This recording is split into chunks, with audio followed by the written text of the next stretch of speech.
The fortress. In the darkness of night, Ishia and the Zixes began their journey southeast. Nod was leading them in the first group and they were all careful in their movement. They moved in groups with forward-bended bodies as if bowing. The first group, composed of 5 Zixes, was leading the pack. There were 50 groups and each group was composed of 6 to 10 Zixes and they distanced 10 meters apart. Ishia was with the third group.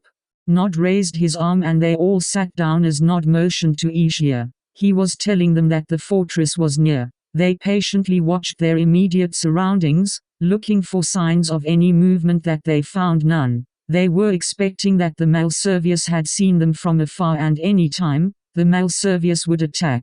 However, none was happening. Ishia quickly went to Nod. "Why did we stop? We must wait. I am not sure if the Malservius had seen us. They did then the first time we went here. I know they are just waiting there. Do you see those dark black spaces there? It is their fortress." Ishia stared at it.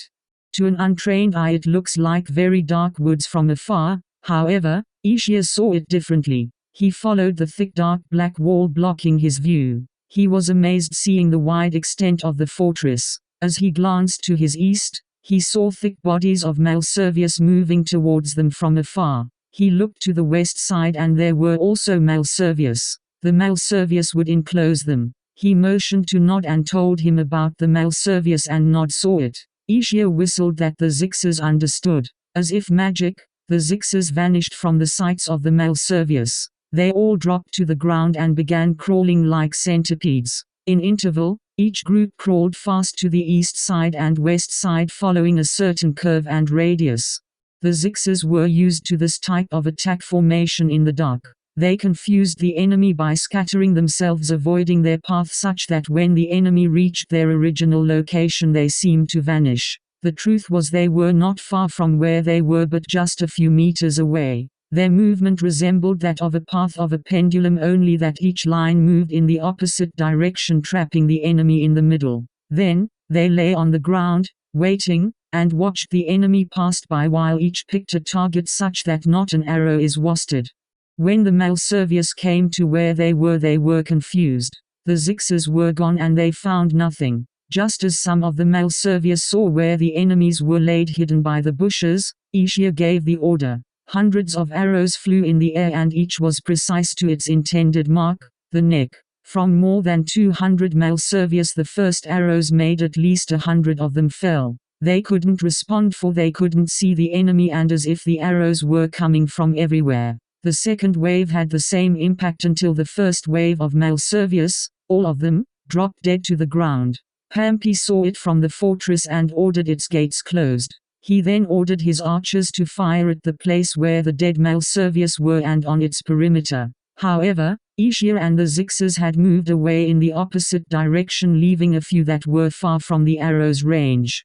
The archers filled the top of the fortress, aiming at different directions where they think the Zixes were. Then, Ishia whistled the second time. The back group lit their arrows from the east and sent it towards the fortress while Ishia and a few hundred Zixes continued to crawl towards the west side of the fortress. The diversion worked. Ishia and the other groups succeeded in turning the attention of the Malservius towards their hidden Zixes in the east who continued to release the burning arrows at the fortress. The fortress was opened again and Ishia saw a thick group of the next wave of Malservia coming from the east. This time, their numbers were more than the first one. The Zixes at the east were no more than 100 and they had clear orders to back off once the enemy came in a threatening distance. 2 of Ishia's Zixes quickly climbed the west fortress silently. When they were on top, they cut the net that were covering the fortress and skillfully arranged it such that it covered the view of the Malservius towards the west. Any Malservia who would look into their west side would not notice that the Zixes were scaling the fortress, for the black net was extended outward, a few meters from the fortress wall. One by one they scaled the fortress until all managed to get on it that were clear of Malservius, for all moved towards their east. They were about to light down when they heard rumblings from the forest from afar, until they saw a very large army of Malservius emerging from the woods heading towards the fortress, filling the flat ground before them like a shadow of a big mountain that was slowly covering the wide horizon. They were all stunned at the sight of blackness coming towards them as their marching created noises as if thousands of horses were on their way towards them. They froze as they waited patiently until the fortress door in the west opened not very far from where they were, releasing thousands of Malservius outside their fortress. They were not reinforcement to support the regular guards of the fortress but on their way to some place, prepared to travel a long journey as they carried trebuchets, catapults, carriages filled with caedes, large box-like logs with wooden wheels filled with arms, being pulled by nakedness. Asia was in disbelief. I shook the demons out, and out they are. They couldn't move and not one seemed to be breathing as the fortress continued to release the dark bodies. They knew that it would be sure death if any Malservius sees them. There is no place to escape and hide any more, for the lands were all filled with Malservius joining together as they exited the many doors of the fortress from the east to the west. Then, they saw the sky from where the Malservius came filled with birds, hundreds of them, headed west while some flew directly to where the Zixes were. As if on cue, a group of Malservius detached from the large group and aimed their arms towards where the birds dived, to the east. No, Asia thought. It was too late.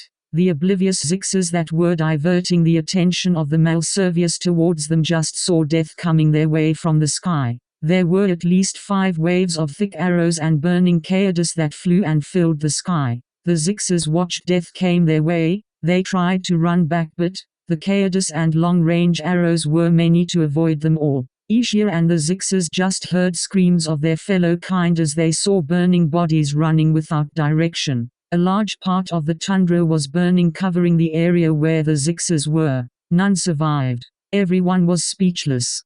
Not, go back.